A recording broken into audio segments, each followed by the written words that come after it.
record this with a microphone, but the microphone died.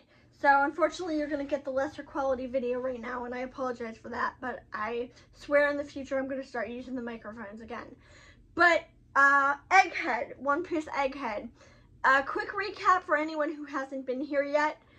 Luffy and company are on an island which is technologically advanced. It was founded, or it's inhabited by a bunch of people called Vegapunk. There are 7 of them, including Dr. Vegapunk.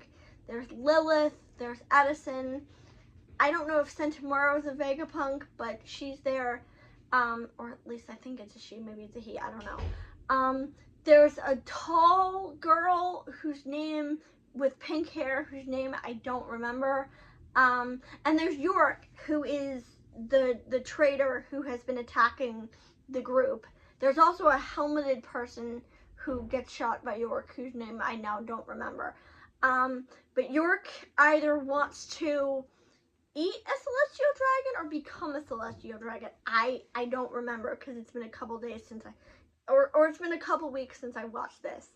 But they are trying to find Dr. Vegapunk, and they have teamed up with Cypher Pole, Lucci, and his group, because they've realized they can't defeat the Seraphims, the creations of Dr. Vegapunk, on their own. The Seraphims are modeled after the warlords. We have Boa Hancock, Kuma, Hawk, and somebody told me there's one modeled after Doflamingo, who we have not met yet. That should be very, very, very interesting to run into, because if you remember, Doflamingo was not only my favorite One Piece villain, is my favorite One Piece villain, because he's actually still alive. I just didn't know that. I thought they killed him, but no. But he has a very interesting and creepy power, so they're going to have a hard time against that one. But meanwhile, today's episode does not focus on that. Today's episode focuses on Kobe, who has been imprisoned, and his escape attempt. He also meets up with Perona, who, I'm not gonna lie, I did not want to see again. I cannot stand her. I find her extremely irritating.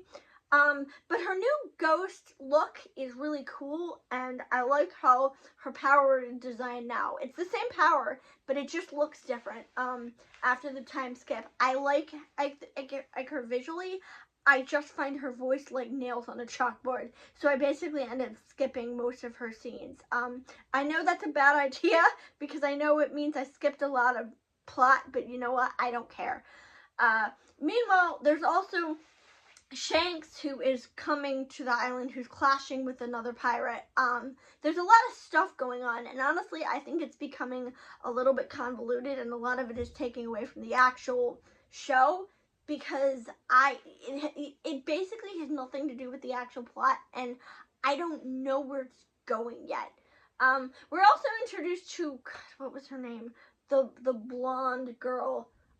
Whose name, again, I now forget, because there's a lot going on in the show now, who I could have sworn we've seen before, but no, apparently she is a new character. I like her, though. I find her very interesting, because she fights with a whip. And I like her look. But yeah, so at this point, I don't know what's happening in this show. They're fighting the Seraphims. I don't know. I don't think they figured out that York is a traitor yet. So they're gonna have to figure that out. And just it's the same thing that happened with Wano, where the show devolved into like 50 billion different plot points, and it's like, unlike Dressrosa, where it was cohesive and it all fit into the narrative, it just feels like this is a bunch of different subplots I either don't care about or I'm really confused about. Also, again, no Grand Fleet still, so my baby Bruno is in the wind, and we haven't seen him for like 300 episodes, which is really irritating, but we'll get to that later. But overall, looks good visually. I just wish Oda would pick a path and go there and like actually tell us, you know, what's going on.